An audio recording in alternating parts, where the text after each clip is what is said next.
I'm trying to reach out to the pre-dead and help all of you plan for your demise, help you do some decision making now so you leave the legacy that you want to leave once you're gone.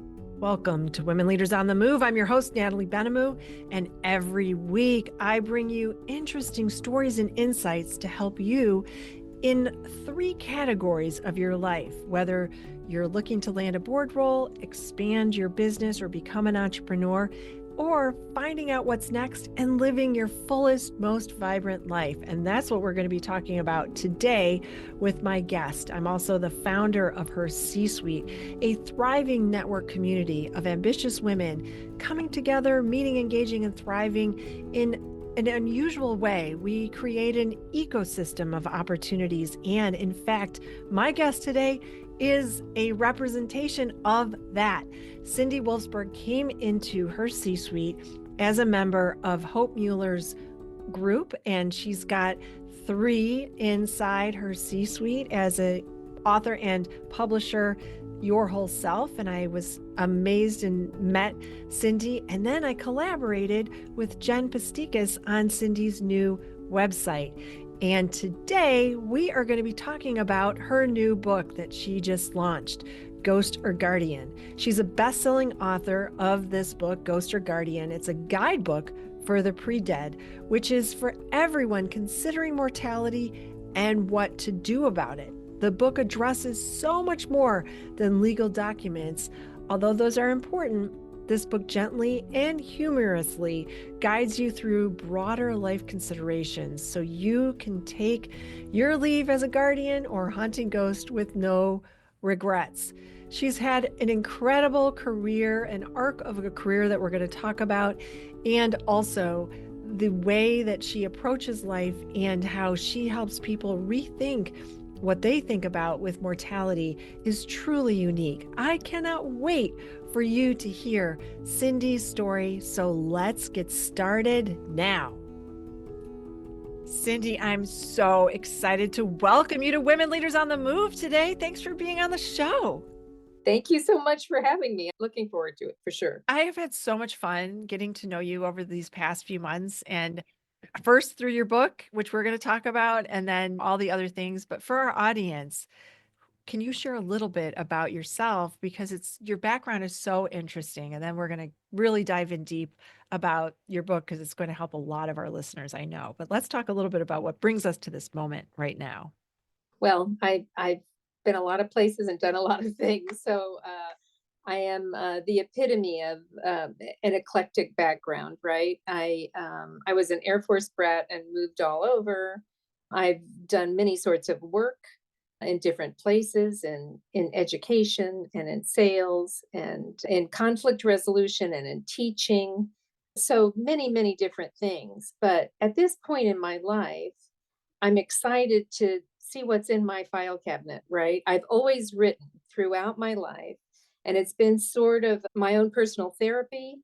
And it's been a way that I could gain perspective on what was going on. When you write things down, at least for me, it's been a way to just kind of clarify and take a step back so that I'm not embroiled and I can't see my way out of a situation. So I've always written, and now I find I have 3 giant file cabinets of writing, and it's time to get to it. And the most complete work was the book that you are aware of, Ghost or Guardian, which came from closing 4 family estates and helping some dear family members with the end of their life. And I learned a lot from that, and many things that I never would have anticipated. And I hope this book makes people less afraid of thinking about it, because there's a lot of humor in life, in all stages of life. And even the end stage has some surprises that make you smile.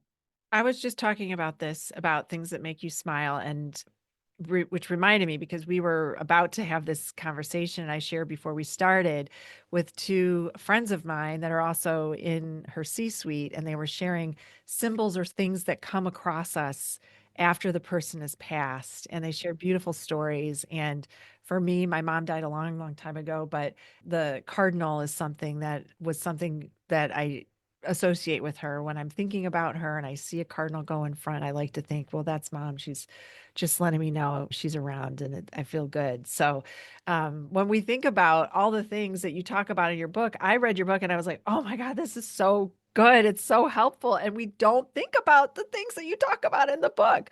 So how you said you closed 4 estates. What was the journey like to decide, people really need to know this? And how did you come upon that idea? Well, I can remember before my father died, and he was the first one that, um, and he tried to talk to me about these things, and I would not hear it. I didn't want to think about it. I mentioned that in the book. I just couldn't have the conversation. And I am so sorry I didn't let him say what he wanted to say. And I don't really have regrets about it in that he would have understood completely why I didn't want to. But at the same time, I can remember exactly where I was sitting on the front steps of his house when he tried to have this conversation with me. And so I think the more you approach something, the more comfortable you get with it and the less phobic you are about it, right? And I would have learned something more from him than I allowed myself to learn that day. And so it started then. And I definitely did not anticipate that I would close 4 estates. Never occurred to me. But I anticipated my parents. I have one brother who's now deceased, and I was closer to my parents, so I was pretty sure I would be the one who did all of that. But my brother and his wife, no, I didn't anticipate that at all. Um, and I also find that we're surrounded by life and death all the time, right? And there are a whole lot of people that, as they're facing fearsome things, cancers and things like that, there are a lot of people that just kind of tiptoe out the door and can't be with them and can't let them talk about what they want to talk about. And if you can try to be one of those people who can listen and be there for people, you will learn a lot and you will do something very kind for others. In the past, death was not something that was handled by other people. It was handled by your family, and there were viewings in the living room and that sort of thing. And in this generation, we outsource a lot of our troubles, right? They're in the hospital, or they're in the funeral parlor, or they're someplace, the accountant's office, they're someplace else. And because of that, we're less familiar and we're kind of phobic about it. And what we don't realize is that what we're losing something ourselves. It's not just like, oh, it's cleaned up somewhere else and I don't have to do this. It's a part of your whole life experience. And so I'm hoping the humor and the shortness of the book, and it makes it approachable and easy for people to take a look and open their mind to that part of life that we tend to put away, put a lid on it, don't look at it. Yeah, I think it comes down to fear. People don't want to think about death. I mean, I think that's at the basic, right? At the most basic is that we don't want to think about our the end, that we won't be here. And it's hard to think about. But on the flip side, it's worse if you don't. And that's why I love the name. So let's talk about the name, because that's one of the things that you share, which has a funny, I don't think people would understand it unless I love hearing you explain it about the name of the book. Right. Well, so the name of the book is Ghost or Guardian, a guidebook for the pre-dead. Do these things, right? The idea is to do the things in the book so your heirs won't hate you later. And the idea, the ghost or guardian idea, is a real one. If you are going to do all these terrible things and leave a horrible mess, then do it on purpose and get out all your vengeance on people that have done you wrong. But we're all pre-dead, right? And so you need to maybe think a little bit about that. And when I do a speaking engagement, I usually open by asking if there are any immortals in the room, because this conversation is actually for the pre-dead. And if you're an immortal, maybe you don't need to talk about this. And I'm not trying to say anything about anybody's religious beliefs at all. In fact, I tried very hard in the book to cover all kinds of things without stepping on any toes in terms of belief systems, because those are important to everybody. And I'm certainly not making a judgment on that. So, And I think just having a little bit of humor when you're dealing with something that's so serious. I mean, planning what happens after you exit, and it is, we were talking about more than a will. There's a lot of details, and I have to tell you, you talk about keys, and now we have a place right by the door, the garage door, every time we go in and out. And I think of you every time I come in and out of my house. I'm like, yep, we've got our keys. They're right there. So that everybody knows the car key, the house key, it's all right there. But, those are the simple things. What are some things that are more complex that people really need to kind of think about? well, of course, it's wonderful to have your stack of documents, the wills, the powers of attorney, all of those things. Those are very helpful to people and they give direction. But a whole lot of people say things like, "Oh, they'll know what they want, what I wanted," or "They know where that is." People don't know these things, and if they did know, maybe they've forgotten. And the idea of choosing to leave a legacy that's both helpful and accurate, and you have had a hand in shaping the legacy that you leave, seems like an important idea to me. I don't want my legacy to be an accident. Of course, people that your family and friends have memories of you, and we've all been to services where all kinds of people stood up and said things nobody ever anticipated hearing. But you do have some control based on what you leave behind and how you organize it. And if you leave the tens of thousands of family photos all piled up in a moldy bin in the back garage, you can assume that nobody's going to treasure that past of yours. It's too much work and probably impossible. So you've said by doing that, that isn't important to me. I think a lot of times we don't realize what we're saying by how we handle our the records of our life and the choices that we make. And the keys is a funny one because one of the people that I cleaned up for, I could not find the car keys. I could not find the car keys. And the car had to be moved from one side of the street to the other every other day, or there would be a ticket on the car. Well, and eventually I did make a call to the local. I got somebody to tow it away. I donated it. And then I had to address the 35 parking tickets that I had before I got those things taken care of.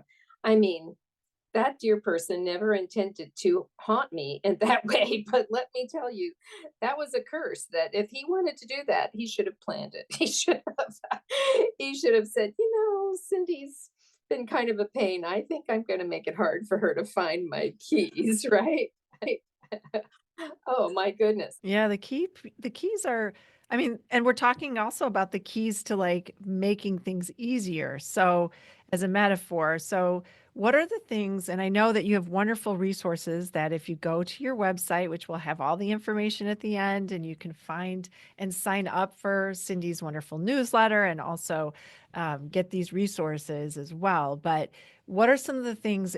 What I think I'm going to take a step back actually before we get into that and say, what can someone do if they feel uncomfortable about starting that conversation, whether it's about themselves or someone that they care about, a parent or a loved one who's about to go through this transition? What are some things that they could think about to make it a little easier? You need to be prepared to ask a question and then let it go. Then you'll have another chance, one hopes, to ask the question and let it go. But as you walk into a person's life, which maybe it's through the front door, maybe it's not, imagine how it would be should that person not be able to respond to any of your queries about where anything is or what to do. That's how this book started. I I had had the experience with my parents, and then I started imagining it for my brother, and I thought, "What would I do?" I was not that familiar with their home, their friends, their lives, and in my mind, as I imagined it, I imagined peeking through the door and thinking, "What do I do?" But that's not an easy conversation to have with many, many people. So very often you have to make an observation and then ask a question and then let it go. And then ask a question another time and let it go. And then you can start approaching because nobody wants to discuss these things. Everybody would much rather go out to lunch and have a nice time than just visit with you. And you want to do that too. But I think if you just it's sort of like fishing, right? So you throw your line in and dangle it for a while and maybe you catch something, probably you don't, but you might get a nibble and then somebody starts thinking about it. So that's the best metaphor I can say for it. And as you dive in deeper, what are some things that you want to be sure you ask? Because there's a big list, right? But what are like the top three that if you only have a short time, let's say you're on a something sudden happens and you know that you're in that last few moments or very short window and you really need to know something. Aside from I love you, we're not talking about those emotions. We're talking about practical. What are some things that are just so important, like the keys to the car? That would be one. Right. But what are some other things? You need access to find out everything. Of course, there are the things, as you mentioned, aside from the emotions involved, the people, the context. You need to be able to access that person's network one way or another. So there's the physical things, the keys, the codes, those sorts of things, the passwords. And that's no joke these days with all the social media and email and all of that.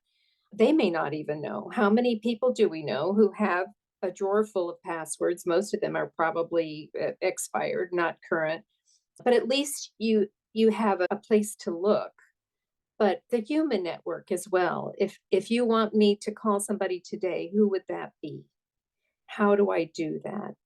So I would say those are the main two things, the assets, the physical things, and the broader network that you can't put your finger on. I had people calling me out of the blue regarding my sister-in-law because they hadn't heard from her. She hadn't responded.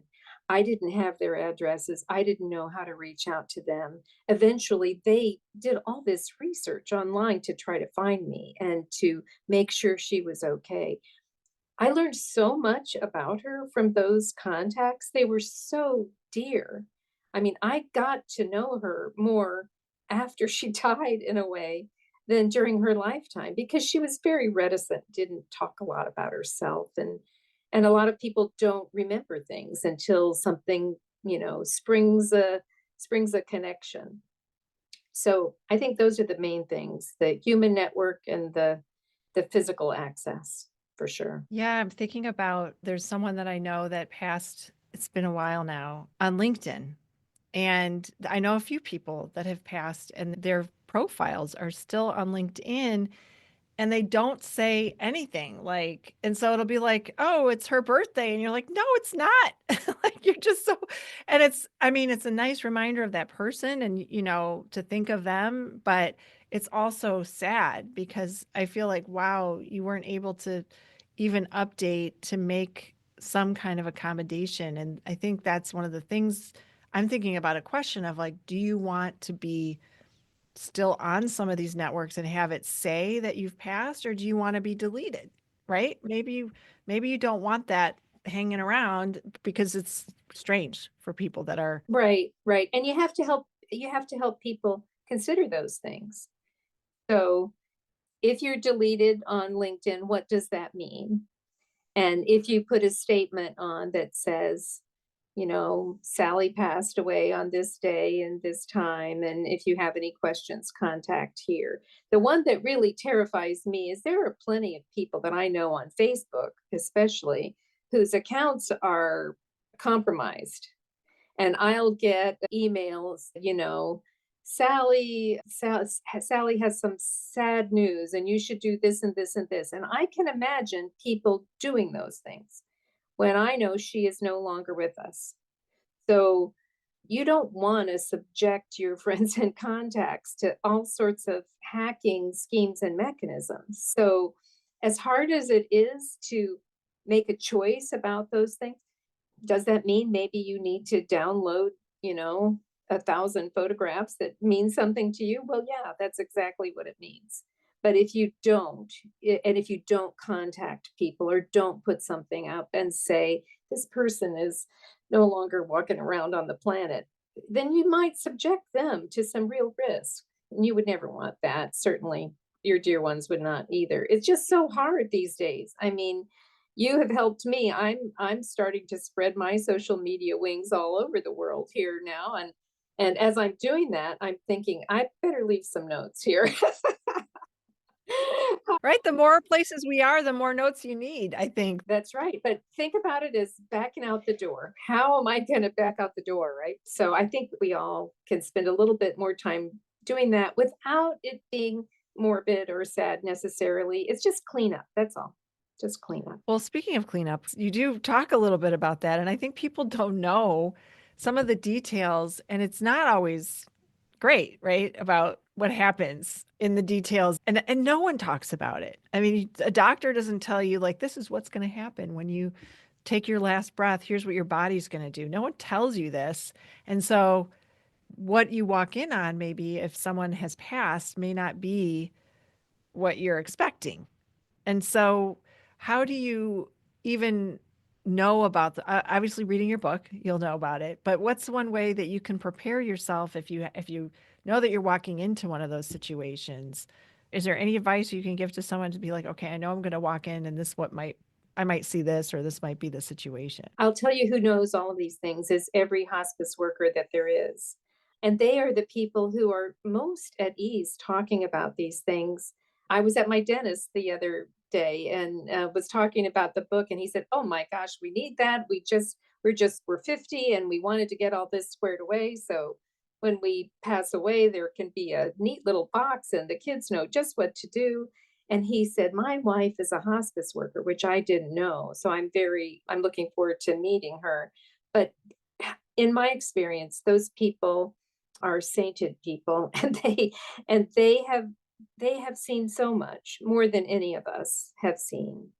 And they can prepare you and they can give you great leads on funeral homes, on nursing care, on all sorts of things. And most people are eligible for some sort of hospice services way before they anticipate that they are. It's worthwhile looking into that, and they can prepare you in a way like nobody else. Honestly, more than your doctor. Yeah, because the doctor is not thinking of those moments for sure. They're not. They're trying to keep you alive. They're helping you. I mean, I'm sure there are certain doctors and certain specialists that are much more familiar than others. But as a general rule, I think it's much easier to get some advice from a hospice care service than anybody else. Hmm. And, some of the things I think back to when my mom came home after a big stroke and she passed it at home and in Michigan, in Chelsea, right by you, Oh, right next door. Silver Maples. Right. Right. And we came home, we went, there's a bit of a shock, at least, this was a long time ago. This is 16 years ago. But when we came home, we went from the hospital, which was 24/7 care. And we were with her the whole time to you go home and then they're like, call us. And you're like, what? And there's things that they just are like, well, I said, well, what happens? Well, she's not going to eat anymore. She's not, because she was at her very end of she had chosen that path. We're going to keep her comfortable. But it's strange to go from this 24/7 to like, now it's up to you. Here's the swabs. And you're like, what are you saying to me right now? Well, and it's not depending on where you are. I mean, some places it's fairly easy to find somebody that can help you, that you can hire right away to help you. That's more the case than not. And think about it, our population pyramid is going in such a way that there are going to be more of us older folks than younger folks. So it might be harder to find somebody who has familiarity with these things. And just basic things like their lips are dry. Do we put ice in their mouth? Am I going to choke her to death? I mean, those sorts of things. It's very helpful if you have somebody who can at least come and for an hour and get you off on the right foot. Yeah, it was a shock I had never experienced that and I wasn't prepared. So I think some of the things in your book really do help you understand, like, here's what's going to happen and here's what you need to think about, all the things. And it's wonderful. And you're doing speaking now to groups. And what are some of the questions that you hear from the audience that they're curious about? Well, everybody wants to talk about their own personal hardship, I'm in this situation, advise me, right? right? Like I just did. I was just like, this is what happened. Maybe I should be having a consulting business here. And the hardest thing about the speaking is that I can keep a level of levity in the book. It's hard to do that in person. You don't want to be disrespectful to somebody. And people want hard resources. They want to know what funeral home, what lawyer, who do I call, that sort of thing.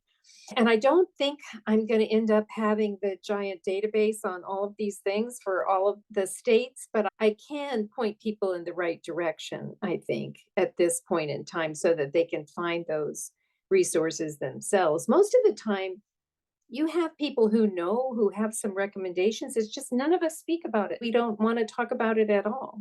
It's a very taboo subject. But most of them, it's my father died and this happened. I have a storage unit for the last 3 years, which, as you know from my book, is a huge warning in my book about storage units. I really overindulged in that. It's like purgatory. You put things in there and eventually you still have to deal with them. But people talk about their storage units and how to go about. I mean, it's just like anything else, Natalie. You make a plan that's doable. You enlist people that you know who will help you actually take a step and do those things. And then you just work through it. It's work. And it's work and you're involved with crying and suddenly being all upset. Grief is like a landmine, right? One day you walk right by and it's no problem, and the next day you just barely touch it and you explode and you're pulling over in your car sobbing. And people ask if things like that are normal. People are very forthcoming. So, and I'm happy to listen and I learn a lot from their concerns. And I'm coming out with a workbook to go along with this book, which I hope helps people put everything in one place so that it can be easy for people. Obviously, you're not going to store every document in this little workbook, but it can be the guidebook. Go look here. All of this is here. This is the name of my lawyer. That sort of thing. So I hope the workbook is helpful too. And that came out of just conversations with people who are reading the book. Gee, I need something else, right? And the other thing that's coming out the end of this month is the large print version, because this is a small book. And if people are giving it to elderly parents, it's not always easy for people to open their eyes and read the small print. So the idea was that it would be not daunting to pick this little book up. It would be, oh, I'll just take a look here. And then you'd be able to approach these things. But so a larger print copy is coming out as well as the audio book very soon. Well, I'm excited about all those things, but I have one last question because if people come to the file cabinet, which I love your website, I'm biased because we worked on it together. So full disclosure. But people are going to see something. And if they see the picture of you here, they're going to notice bees. And I would regret not asking you about your connection to bees because I think it's so beautiful. Oh, thank you. Thank you. And bees are a very happy thing for me. My dad kept bees when I was a child. He was, an early organic sort of person. He fed my brother and I royal jelly and pollen, and neither of us ever had any allergies, by the way. So maybe it was something magic about that. But I remember him working on the bees, and then that was when I was a child. And I remember when we sold the beehives. We were in Texas and we drove them out to the wildflower fields with all the bluebonnets. And I just remember that scene. So it was all very positive. I remember when I was tall enough to get into the barrel of honey, and then life went on and I didn't do anything with bees. And eventually in 2007, my husband and I moved to Iowa. and we had a farm, a 200-acre farm. And I was like, "What am I doing here exactly?" And, uh, and that was a whole new career path for me in terms of going to work for companies that addressed agricultural needs. Fascinating, really illuminating for me. But we had a perfect place for beehives, and so I just bought bees and read books and went on websites and started keeping bees. And I loved keeping bees. You do not think of anything else when tens of thousands of bees are buzzing around you. You are right there. It is sort of a Zen experience, right? And just learning from them how they do their work and how they communicate and how their legacy is the next generation.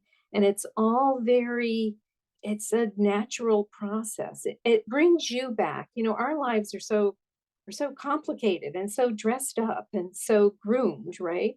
It's something to do work with a creature that is just a natural creature in their environment, surviving and perpetuating their species, and also, by the way, leaving you with wonderful honey. So I have kept bees ever since. And after we moved to Michigan, I have bees at my daughter's property in Michigan nearby, and teaching my grandchildren about the bees. The grandchildren and my daughter help me with them. So I think it will always be a part of my life. It helps keep me grounded. I did find when I moved to Iowa and I was more a part of the natural world, aware of the weather and the crops and the animals and all of that, things like death became less frightening because I could see it every day. I could see that the natural world and how it works, and I didn't feel so separate from it. And it's probably that time there that also allowed me to write this book, to look at it and not feel so separate and frightened. So maybe I'll credit the bees next time. Oh, so good. And I'm so glad that you're in her C-suite. I want to give a shout out to Jen Pastikas and Hope Mueller, how we met. And of course, your amazing daughter-in-law. I mean, it's just amazing like how how the universe brings people into our lives. And I love Stephanie and all the ways that our lives are intertwining. And it's just been so lovely having you here today. And I will have all this information in the show notes for our listeners. If people want to find you, where's the best place they can find out about you and speaking? Because you should be a speaker on the circuit. That's what we want to have happen for you. So where can they go to find you? Thank you. Thank you. Well, my website, fromthefilecabinet.com, is the best way in the door, I think. I also have an email, Cyndy, Cyndy, at ghostorguardian.com. So either one of those ways is the best way to reach me. And I really look forward to expanding my network, meeting people, and learning so much more from them. That's the ticket for me. And I'm going to make one last ask for our listeners. If you get the book, rate and review it on Amazon, because that is how other people find you. I am so glad we had this conversation today, Cyndy. Thank you for being on the show. Thank you, Natalie. Really appreciate the opportunity and your enthusiasm. Love it. Thank you for spending your time with us today. I'm so glad that we had this chance to hear from Cyndy this important topic. It was so important to not only read it, because I read it and learned so much, but also to think about the important steps we need to make before our last moments on earth, or to help a loved one as they are planning for that time. And it's a difficult time, and knowing what to do makes it a lot less scary, as we talk about on this show. I'm so happy that Cyndy is part of Women Leaders on the Move inside her C-suite. If you have questions about this show and want to meet other amazing women, join Women Leaders on the Move. You can find out all about it at hercsuite.com. If you found this podcast helpful, I'd be so grateful if you'd rate and review it. It's how others find us. And in fact, we have amazing news that we're in a top 25 podcast by FeedSpot. They have over 250,000 podcasts, and we are top 25 for women's leadership. And that's thanks to you for listening. Remember, keep shining your light bright. The world needs you.